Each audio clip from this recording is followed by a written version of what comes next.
Hey, everybody, welcome back to Who Moved My Career. I'm your host, Nicole McNamara, here with my amazing co host, Sam. Good morning, Sam. Good morning. Um, Guys, today we are really focusing in on a topic that we have spent a couple episodes talking about, which is the idea of fractional careers. So, Sam and I are thrilled to be joined today by Taylor Crane, who is the founder of fractionaljobs.io. That's the website. And Taylor, you have had such an incredible and winding road to this moment. So we're excited to hear a little bit more about your story. But first of all, thank you so much for joining us. This is such a topic near and dear to my heart. So we're thrilled to get started. Thank you for having me. I appreciate it, and I'm excited to chat. Awesome. So let's hear a little bit about your story, how you got here, what happened before. I know you have a winding road that touches on some gaming and gambling, which I always relate to, and my background too. So tell us a little bit about that. It's funny to hear you describe it as winding. I can imagine maybe that's how it like seems. From my perspective, it's just like every step makes perfect sense and led into the other one. Anyway, so I'll rewind. Like I spent my college days as a poker player. So I spent about 4 years playing poker, and this is a long story, but the poker world in the U.S. like effectively shut down when I was graduating college. And so I kind of had this like fork in the road type moment. I had poker friends of mine that were moving out of the US to try and play poker professionally. I decided that I wanted to instead get quote unquote big boy job, get into the startup world and start building my career that way. And so I spent about 10 years as a PM, product manager at several early stage startups based in New York City. And then I started my first company in 2020, like the second week of the pandemic, which happened to be an online poker startup called Clubs Poker. So kind of like bringing things full circle back to my college days. And then since then, so I sold the company in 2023. I spent about a year as a fractional head of product, which is how I got exposed to the fractional work world. And then one thing led to another, and I started Fractional Jobs about a year and a half ago now, and that's what I've been working on since then, and I'm super excited about it. So. Yeah, that's super interesting to hear, and especially to hear you say that to you, every step makes perfect sense. Would you say that in hindsight, every step made perfect sense? Like, did you always know the direction that you were moving in, or did you take opportunities as they came to you? And now when you look back on the story, you're like, wow, that actually all fell into place, and I was in the right place at the right time and getting exposed to new ideas at the right time. It's probably a bit of both, to be honest. Like, I was an entrepreneurship major in college. My dad was an entrepreneur as well. So, like, the idea of being a founder was definitely the path that I was on from the start.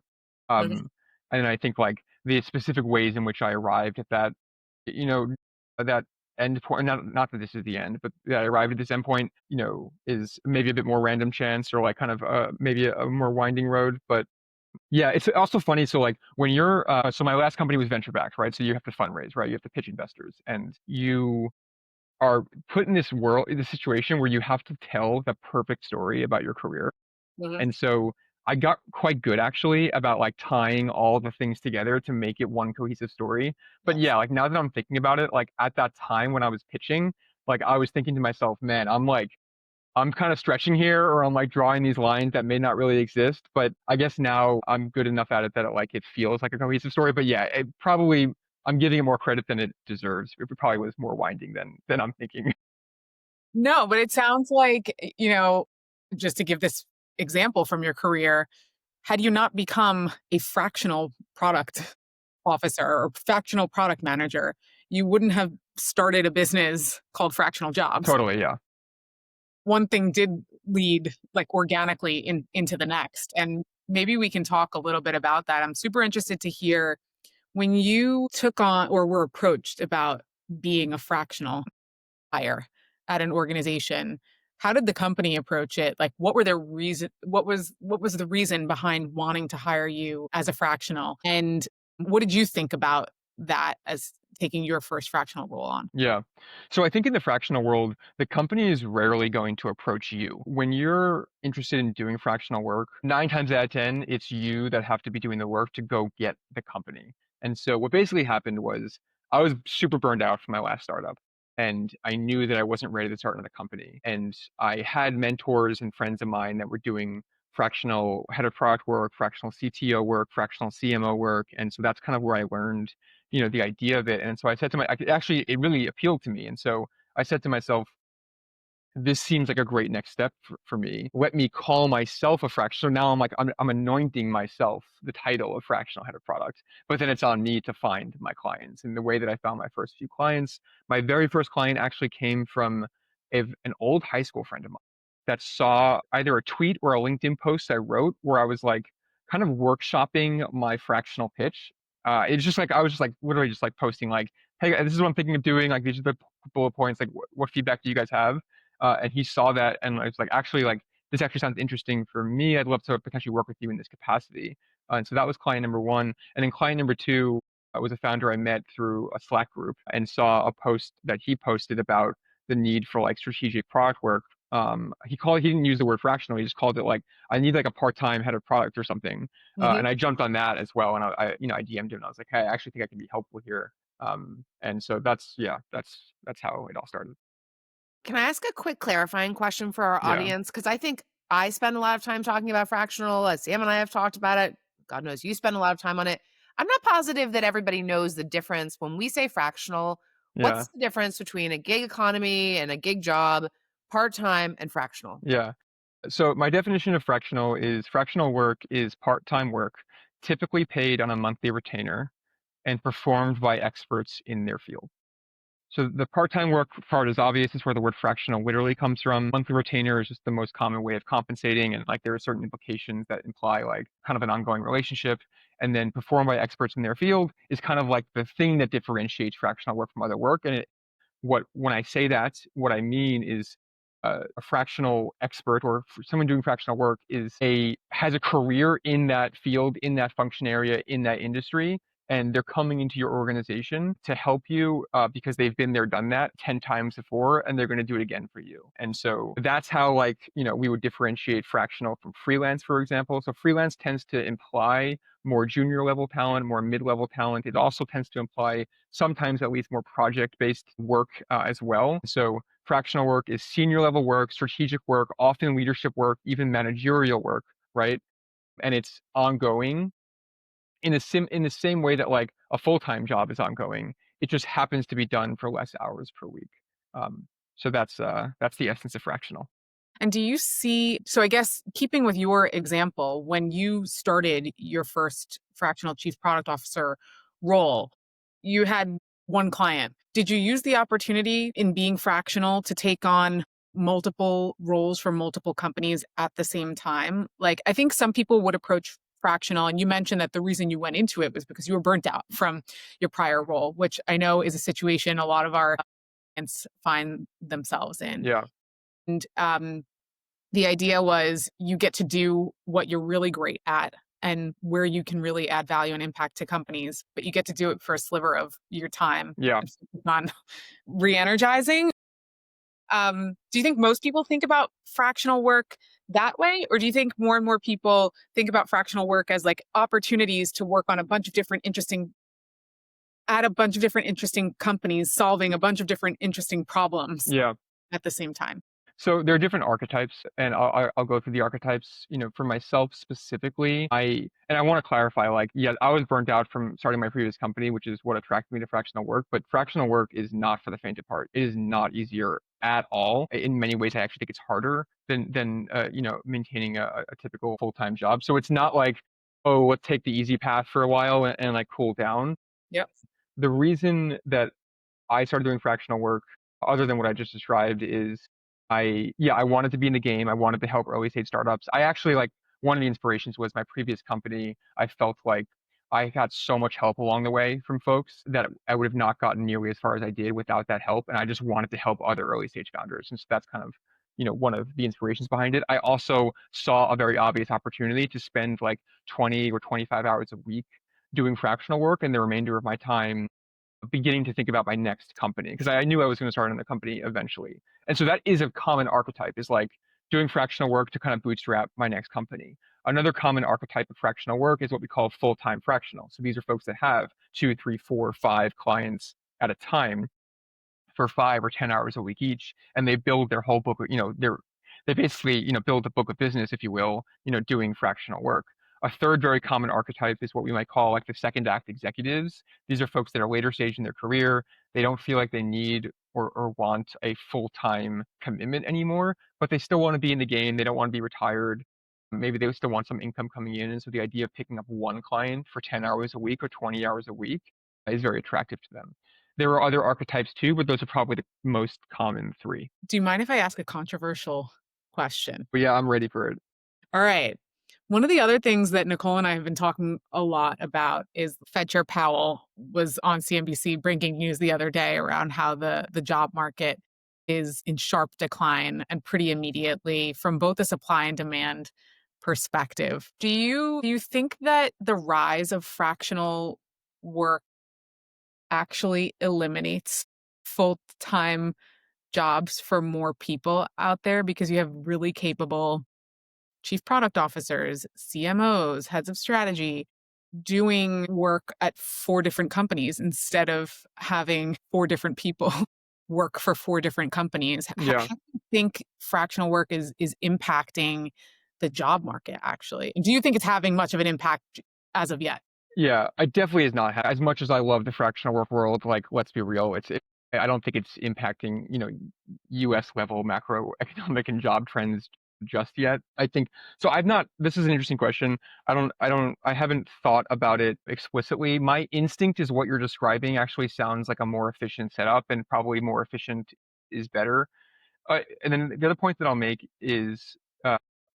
We also kind of use the same language to talk about fears around AI. Like AI is going to replace jobs. What's going to happen to the job market? And I tend to be of the perspective that yes, there's going to be some thrash, for sure. But I Mhm. think what the likely outcome is, and this is both for fractional work and for sort of the AI agent world, is that we're just going to have more companies, and we're going to have more more companies, more startups, and that still need talent. And so like yeah, if we kept the number of companies the same and you have like fractional executives working across four, I suppose you could make the argument that like then there's less work for other people. But my expectation is that we're just going to have more companies that then have more demand from more people. Mhm. Same with, I think the same concept applies to when we think about AI agents. So yeah, that's my thought, but not an expert. Well, certainly more so than most. Well, But not like a macro. I'm not a macroeconomist. I'm not like I don't like read the that's all right. jobs You're in great data. company. Yeah. Sam is the financial guru in this relationship for sure. It's interesting. One of the other things we talk a lot about, and this is something that I know is close to Sam's heart, is this idea of longevity. We are living longer. I think people are a little like reticent to drive off into the sunset on their 65th birthday and say, peace out. I'm going to go cruising for the rest of my days. When I think about the idea of fractional, I have to imagine, I don't know if you've done any TAM assessments, but I have to imagine that the audience for whom this is really applicable and for whom can really do something with this is only growing and growing at a relatively exponential rate right now. Sort of. I mean, like you can look at some basic data around like how many people are using the word fractional on their LinkedIn profile, for example, and you can just see it's absolutely exploding over the last few years. I think there's a lot of reasons for that. I think you're articulating one of them. I think also just like fractional work is just appealing to a lot of folks that are mid-career to late career for a lot of different reasons. Mhm. And so that that is driving the increase as well. Honestly, though, I spend most of my time thinking about the demand side of the equation, which is the companies hiring Yep. and like trying to get more dialed in on like what those trends are because I can just tell you right now, like the when we think about the fractional work world, we have no problems on the supply side. There are plenty of people wanting to do fractional work. My goal is to get as many companies as possible aware of, interested in, excited about hiring fractional talent because I think of the benefits of it. And that the data is like definitely growing, a lot more awareness, a lot more interest in demand, and a lot more use cases and like case studies. But we've got a long way to go on that front. So tell us a little bit more about your company, Fractional Jobs, and what you are doing when you spend time with companies to sort of not necessarily convince them, but like open up their eyes to a different way of hiring and making progress in Yeah. their organizations. Yeah, so Fractional Jobs is the talent marketplace for fractional work, for fractional leaders, fractional executives. We are at this point the largest network of fractional talent really in the world. We have about 25,000 folks in the network today, and we're adding about 2,000 a month right now. And we work with early stage startups and small businesses as well, even some nonprofits too, actually. And we help them hire fractional leaders and fractional talent across like 10 different function areas, from CMOs and CFOs and CTOs all the way through like fractional general counsels and chief information security officers and like compliance officers, et cetera, et cetera. And so, yeah, I spend a lot of my time working with a lot of like early stage founders and business owners and helping them like understand and approach fractional hiring. And then what like our product offering is or our service offering is we can really help them find the absolute perfect matches for whatever their specific need is via our network of fractional talent. That's awesome. And do you find that there are any particular roles, like you mentioned a bunch of roles that sort of run the gamut. Yeah. Are there any in particular that are more in demand right now for startups? The top three are fractional marketing leadership roles, fractional finance leadership roles, and fractional engineering leadership roles. Keep in mind, my network is skewed a bit more tech focused, and so that's probably why engineering it maybe is a little more popular than maybe if you look at other industries. So those are the top three that are in demand, and the reason that they are the top three, I think, is actually a very simple idea. It's that they're just the most obvious and easy for founders and business owners to like arrive at the conclusion that I need an outside expert to help me. So like if you're the example I always give is like if you're an early stage founder and you are looking at your company and you have like a massive set of problems related to like strategic finance, like doing FP&A and think in scenario planning and like even like preparing for a series A, whatever the things are, is like your first instinct, presumably you don't have a finance background, is like, I need a finance expert, right? I need to go hire, therefore I'm going to go hire someone, aka, in some cases at least a fractional CFO. Whereas let's imagine you're that same early stage founder and you have a burning need within like the realm of operations. The first instinct might actually be as a founder, okay, like let me do this myself. Let me think, I mean, how hard can it be? It's like it's very hard is the answer, but like Yes, I they don't want to will learn minimize. that quickly, especially Yeah, in finance. operations leaders are like unsung heroes, for sure. But like you can perhaps imagine how like your average business owner or founder is going to arrive at the conclusion of like, I'll do this myself, or I'll have like the marketing person like, do some of the operations work or what have you, as opposed to being the first thought to like hire externally. So like I call this level one fractional hiring, and then level two fractional hiring is realizing things like fractional operations work, fractional product work, et cetera, become popular as well. There's also level three fractional. I have a whole framework on this. It goes up to level three. But yeah, anyway, those the top three that I mentioned are the most in demand right now. And so, like, the benefit for a company is I get access to this top tier talent, but because they're on a fractional basis, I might not have the budget to hire this person full time in my Yeah, business now, but I still want their expertise. yeah. They want their impact on what I'm building. 100%. Also increased flexibility. So versus hiring W-2, a cost savings is obviously one, but a huge underappreciated one is the flexibility of, like, for example, the flexibility. Let's say you're a B2B SaaS startup or something, and you have an idea that like there's potential growth channel that involves like developing partnerships with some ecosystem partner or something. I don't know.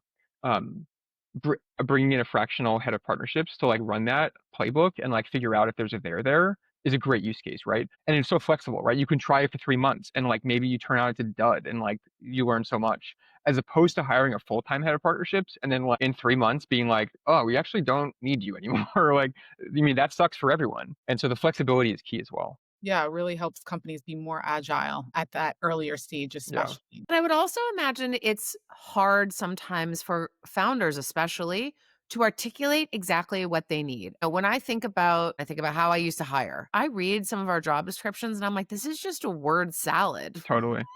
And it's vague on purpose. And because you don't want to nail something down, it allows you flexibility. But in a fractional environment, that uh, explicitness about the outcomes for which you are looking for becomes, I would imagine, like exponentially important, right? Yeah. And really being clear about this is exactly what I need, this for whom and for what reason and how what's the measure of success. Yeah. I imagine that's tough for folks to get that specific. Interesting. I could see it being tough in some cases. I could also see it being easier in some cases. Like, the way I say it might be easier is, like, I think, like, generally the way that companies approach hiring is like, okay, we have a need for marketing or something, right? Okay, we decide to make a hire for this role, and by default, it's a full-time hire. So now let's like figure out how to put 40 hours a week of work on this person's plate. And so I think you see that in job descriptions a lot, where it's like, well, like, here's the real things we need solved, but like this is a 40-hour-a-week job, so like here are these other things that you're also going to do, maybe, or maybe not. We don't know, and so like, whereas like So when you're interesting. hiring fractional, like, you can just be like, this is the problem I have to solve. Hey, how much time is it going to take? Oh, it's 10 hours a week. Okay, great. So here's the scope. These are the 10 hours a week. Go for it. And so in that case, maybe it's easier just to get more specific and like not deal with like the other constraints around like having to hire someone, full time. But then of course, yes, there are challenges too in actually knowing what problems you need to solve as a business. And that at the end of the day is like, welcome to being a business owner. That is the name of the game. And like, good luck. It is hard. Yeah. How long is an average fractional relationship? Um, okay, so like for startups, I think we tend to see it's like even 3 months through a year is pretty common. It tends to like expire more quickly than like small businesses because of the high growth nature of startups. So you might like outgrow your fractional CMO within a year, let's say, or you might decide that like the whole business is different or changes and needs to pivot, or the business that is gone and out of business within a year anyway. I mean, that happens in the startup world all the time. Small businesses tend to grow quicker, but they also tend to be like more long, like tend to be around longer, right? And so you can see fractional successful there for a year, 2 years, potentially even more, depending on how the business is growing or not. So yeah. Right, just real quick follow up on that. Do you see a high conversion rate from fractional to full time? So yeah, so like I have like some like anecdotal data on this. I think like from the placements that we do, I tend to see that like around 20% of those placements end up converting into a full-time hire, which is pretty good, I think. It but like that's not like necessarily the industry average. I don't quite, yeah, I don't quite know, but it's probably around 20% ish. So if we're now pivoting, I feel like we talked a little bit about from the perspective of the company, how to get started with thinking about fractional hires. If you're a person who is thinking about a transition to a fractional career, you said step one for you was like anoint yourself fractional. C fill in the blank O. But after that, what do you think that what would you recommend that people do to get started in this? I don't want to pump my own bags too much. I'll give a plug for Go fractional jobs for in a it. second, but like, I mean, I think like, the name of the game is networking. So that's like the underlying theme here. That's how you're going to get your first clients, is through networking. I wrote a playbook on our site. I write these playbooks about doing fractional work, and one of them is called How to Get Your First Clients. Mhm. And 90% of the playbook is like different ways to engage your network to begin to like build your fractional practice. I think that, that's going to be where to start. Uh, with respect to fractional jobs specifically, I've designed it to be as easy as possible and really, frankly, a no-brainer. Like, if you're doing fractional work or interested in it, I think you should come to the site. And signing up is literally just adding your email address. It's not even a login. You don't have to, there's no profile creation. You literally just type in your email address. And then once you submit it, you, number one, get added to our newsletter. And then number two, get added into our network. And the newsletter is like, that's what you want to pay attention to. And that's where we're launching all of our new jobs. We're typically launching like, I don't know, like 15 jobs a week even. Um, and then so, if and hopefully when you see an opportunity that you think you're a great fit for, that's when you would jump on it, and you would do what we call an intro request, where you submit to us like some basic information about yourself. We present your profile to the client, and if they think it's a potential fit as well, we would connect the two of you over email. Basically, just do an email introduction, and then you run the rest of your process as a fractional the way that you want. We support direct hiring, which is like something I'm so honestly proud of, especially having done fractional work before. I don't want to say every other, a lot of other marketplaces for fractional work, for freelance work, et cetera, a consulting work of different kinds, you're subcontracting through the talent marketplace, and the talent marketplace takes a percentage from your earnings. Yep. We don't do that. So we connect you directly. you sign a contract with the company directly, you get paid by the company directly. The company pays us a referral fee if they make a hire. That's kind of how the business model works. Mhm. But so like it's totally free for fractional. The whole thing is free for fractionals, and yeah, hopefully it's as easy and straightforward as possible. But yeah, Yeah, that's fantastic. It's so good to know that you've created this. And I think both Nicole and I have had our own businesses at different points in time.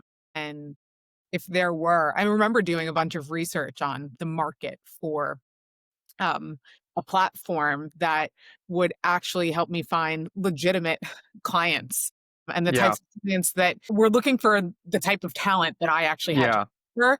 And I found that that didn't really exist. yeah, I hadn't found fractional jobs. yeah. Well, we're relatively new and hopefully going to be around for a while. We'll see. Yeah, I think it fills such an important gap in the market because there's a ton at a junior level. There's a ton of stuff, right? You could be a gig worker, you could be a freelancer. And at the very, very top of the market, you're usually on a board, but by that time, you're working with headhunters. And then there's that next level of incredibly talented executives who don't necessarily want to work for one company forever. They're a little exhausted of that, way of life, but they're not ready to go out to pasture yet. And, I'm looking at Sam and myself, we are those people, right? Like you are talking to us. I will say that I do a lot of, I try and help a lot of laid off federal workers, and I've talked about fractional with them. And I think there were a couple people on the call who were much earlier in their career. It's not for them.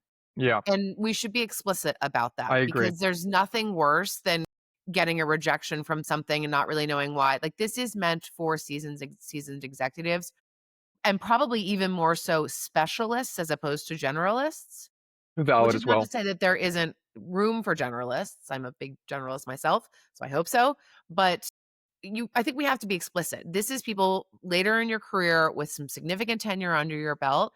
And I think the other piece about it is certain things have to be true in your life to make fractional work. When we've talked to some people in Europe who are big fractional fans, but they have a healthcare system that allows them to do that. And we don't in this country. And so if you don't have a spouse or a partner who has health insurance, that may be a different equation that you need to take a look at. One of the things to plug your newsletter, because I get it, you talk about this and you're like, here are some options and here's what you should do for kind of the mechanics of being a fractional worker. Well, and how else, like health insurance, for instance, could be a Yeah, major barrier to entry. How do totally. you talk to people about any of those barriers to entry that Yeah, may be stopping them? yeah. I mean, there were like several key barriers to entry, like just like the risk of it, the lack of income, especially in the beginning, is very scary to some. Health insurance is what I've always described as the Achilles heel of fractional work because there is just there's no real sugarcoating it. Like it is harder. And however, like for example, like we have a partnership now with a health insurance provider that provides healthcare to specifically to solopreneurs. It's very purpose built for like fractional leaders and fractional executives. They just launched; they're brand new, and they're on our site, as well. Um, and I'm hoping to do more and more of that. Like I want to bring in, all kinds of partners into the ecosystem and give them a platform to help solve some of these tougher problems that make it fractional work sometimes less approachable. Another example is like when you do fractional work, you are now a business owner, which means this is not always the case, but like oftentimes you have an LLC that you have to set up, and then even you may go as far as setting up an S corp as well, which is a bit more of an advanced move, but it is very very common. And then there's bookkeeping, and there's taxes, and there's like compliance. There's like so many things that you have to deal with outside of just doing the work, the fractional work itself. Yeah. And then maybe actually now that I'm on the topic, like the biggest blocker is like getting clients. And so that, is what I'm trying to help with is bringing more clients to more fractionals. And yeah, there are barriers for sure. I think like we're collectively chipping away at these barriers and making it more and more accessible. And I hope that continues. And Well, I think this is one of those areas that AI could actually help. And I think one of the things we talk about is like, what's the impact of AI on the job market? But I think that as you see the more junior skills being outsourced to LLMs, you're going to see an increased need for hands on keyboards, boots in the field. I'm missing some sort of metaphor here, but more advanced help. I have one of the startups that my company consults with, they're so good at their product and they have nailed it and the technology works and the licensing model works, but they're terrible marketers. They just are. Yeah. And they will willingly admit that. They don't understand how to do go to market strategy. They don't understand how to do an ICP and they just need the help and they only need it for a little we just need to get them started. Yeah. You know what I mean? And you need to give them the framework and then move. And for me, that kind of work is so fulfilling on the fractional side, right? Because I'm like, literally, you didn't know who your customer was 3 weeks ago, and now you do. And now you're talking to them in their voice. And that is so fulfilling. And also, I can go do that with someone else that needs that same help. And I find that to be such a intellectually stimulating model. Yeah. I love that. I feel the same way. Yeah, I think that one of the benefits of fractional work for the fractional leader is I actually think it makes you better if you're working with different companies that are solving different problems at the same time, because the perspective that you'll bring to one client could be based on something that your eyes were opened to working for another client. And that's really powerful, a powerful unlock, I think, and some of the magic that fractional work can bring out for these companies. You get more repetitions and more quote unquote shots on goal when doing fractional work. Like imagine being able to hire someone who has built a GTM playbook for 10 companies at the same stage as you in the same industry as you, and they did it all within the last 2 years. And for those 10 playbooks, they saw that five of them worked and five of them didn't work for various reasons, and they've learned a lot. Like Yep. how friggin' valuable is that? Totally. Totally. You start a business because you see an opportunity and you're likely thinking about the future. What does success look like to you for your company, Fractional Jobs, and for the fractional industry? Because you really are like somewhat of a category creator here.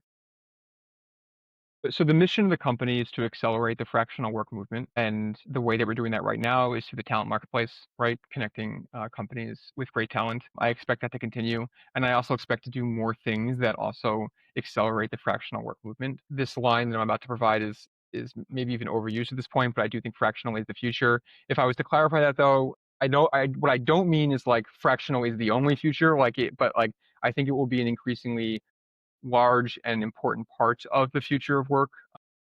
It sits within the broader umbrella of the quote unquote portfolio career, which Mhm. really just means like someone that has set up diversified income streams and they're working on, a variety of stuff that is bringing them income or is bringing them intellectual curiosity or, what have you. And I think that is a broader trend that I am incredibly, incredibly excited about. I think like if I like my hope in general when I think about the future of work is that the pendulum swings towards giving people, like the quote unquote the workers, more ownership.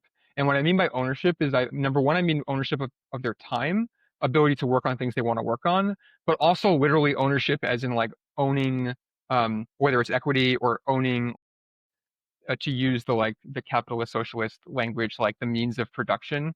I Mhm. mean, I think like the like the last 100 years has been a lot of like ownership class and worker class, and my hope is that through things like fractional work and portfolio careers in general, and we will see more people taking ownership of their careers which become their own business. And I think that's better for everyone.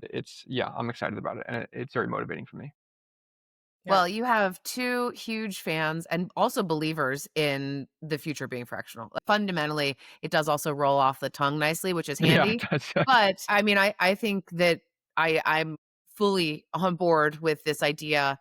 I think that the world also becomes a more interesting place when we have more people at more tables as opposed to fewer at less. I think that's right. And so we have two converted here, and I know a bunch of our listeners are as well.